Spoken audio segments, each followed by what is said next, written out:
आगे बढ़ते हुए आपको बता दें, उपराष्ट्रपति चुनाव के लिए आज वोट सुबह 10 बजे से शाम 5 बजे तक मतदान होगा। संसद भवन में कुल 781 सांसद वोट डालेंगे। शाम 6 बजे वोटिंग जो है वोटों की गिनती शुरू होगी और एनडीए से सीपी राधाकृष्णन हैं उम्मीदवार। इंडिया ब्लॉक से बी सुदर्शन रेड्डी प्रत्याशी हैं। लोकसभा राज्यसभा सांसद आज वोट डालेंगे। बीजेडी और केसीआर की पार्टी चुनाव में शामिल नहीं होगी। तो बीजेडी और केसीआर ने पहले ही स्पष्ट कर दिया है कि वो शामिल नहीं होंगे, ना तो बीजेपी की एनडीए की तरफ से और ना ही इंडी गठबंधन की तरफ से। वो किसी भी तरफ से शामिल नहीं होंगे, वो इस चुनाव में शामिल ही नहीं होंगे। तो उपराष्ट्रपति चुनाव के लिए आज मतदान होगा और आज ही शाम तक नतीजे भी घोषित कर दिए जाएंगे। साथ ही देश को 50 दिन बाद जगदीप धनखड़ की जगह नया उपराष्ट्रपति आज मिलेगा।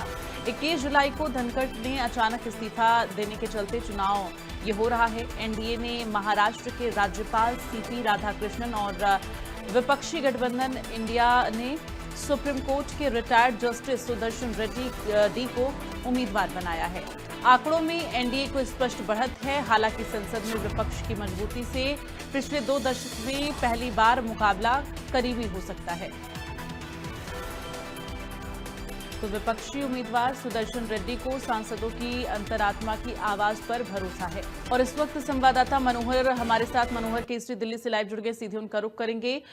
मनोहर, क्या जानकारी, चूंकि आज उपराष्ट्रपति को लेकर चुनाव होना है, किस तरह की अभी हलचल देखी जा रही है? हालांकि वोटिंग जो है वो 10 बजे से शुरू होगी, लेकिन अभी हलचल किस तरह से देखी जा रही है? देखिए, एनडीए के सांसद जो हैं सो अपने अपने गंतव्य स्थान पर पहुंचना शुरू कर दिए हैं, क्योंकि ब्रेकफास्ट मीटिंग है। सभी राज्यों के अलग अलग सांसदों को लीड अलग अलग कैबिनेट मिनिस्टर कर रहे हैं। अगर हम उत्तर प्रदेश की बात करें तो उत्तर प्रदेश के सांसद जो हैं सो केंद्रीय मंत्री पीयूष गोयल के घर पर पहुंच रहे हैं। वहीं मध्य प्रदेश छत्तीसगढ़ की बात करें तो वो शिवराज सिंह चौहान उसको लीड कर रहे हैं।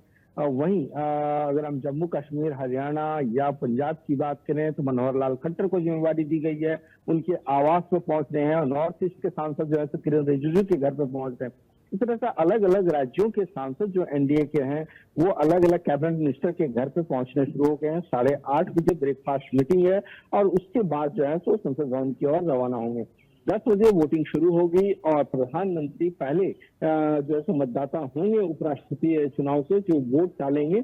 इसके अलावा अगर हम बात करें तो एनडीए को पूरी तरह से ये स्पष्ट है या ये कहें कि सुनिश्चित एनडीए की ओर से है कि उनकी जीत पक्की है। लेकिन एनडीए चाहता है कि ज्यादा से ज्यादा जो है जीतों का अंतर हो, क्योंकि ये चुनाव ने व्हिप जारी नहीं होता है किसी पार्टी की ओर से और इसमें क्रॉस वोटिंग के चांसेस बहुत ज्यादा होते हैं। तो ऐसे में कोई भी छूट नहीं होना देना चाहते हैं। और कल भी प्रधानमंत्री ने जब प्रधानमंत्री की स्पीच हुई थी नोटबंदी के दौरान तो उन्होंने जितनी की जाए उनको संपर्क किया जाए और ध्यान रखा जाए। इसके अलावा अगर हम बात करें तो ये चुनाव जो है कई मायनों में खास इसलिए है क्योंकि राज्यसभा को चलाना होता है और राज्यसभा में कई इस तरह के बिल होते हैं जो सरकार के लिए काफी अहम होती है। और 21 जुलाई को जब जगदीप धनखड़ ने हेल्थ के हवाला देते हुए उन्होंने इस्तीफा दिया था और उसके बाद ये पद खाली हो गया था। इसके बाद अगर आप देखेंगे तो एनडीए और इंडिया ब्लॉक के दोनों कैंडिडेट या हम सीपी राधाकृष्णन की बात करें तो एनडीए से हैं और इंडिया ब्लॉक के बी सुदर्शन रेड्डी है। इनको अलग अलग पार्टियों का समर्थन मिल रहा है।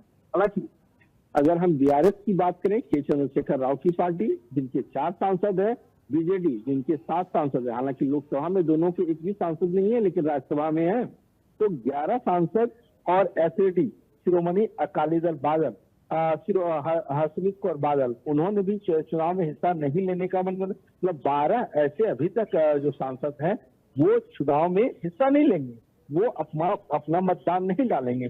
वहीं YSRCP जो है एनडीए को समर्थन करने का ऐलान किया है। तो वहीं अगर हम इंडिया ब्लॉक की बात करें तो इंडिया ब्लॉक में ओवैसी की पार्टी जो एक सांसद है वो समर्थन करने जा रही है, चंद्रशेखर जो है वो समर्थन करने जा रहे हैं। हनुमान बेनीवाल जो राजस्थान से आते हैं और राष्ट्रीय लोकतांत्रिक पार्टी के सांसद हैं, वो बी सुदर्शन रेड्डी को समर्थन करने जा रहे हैं। कहने का मतलब है कि दोनों के पास आंकड़े हैं, लेकिन जो इंडिया ब्लॉक के पास आंकड़े हैं वो 420 से ज्यादा है, वहीं 319 के करीब जो है तो इंडिया ब्लॉक के पास है और एनडीए के पास 420 से ज्यादा है। ऐसी स्थिति में लगातार कोशिश की जा रही है कि ज्यादा से ज्यादा जो है सो मतदान जो हो और सीपी राधाकृष्णन उपराष्ट्रपति बने, ऐसे कोशिश बीजेपी की है। चलिए, तमाम जानकारी के लिए मनोहर बहुत बहुत धन्यवाद आपका।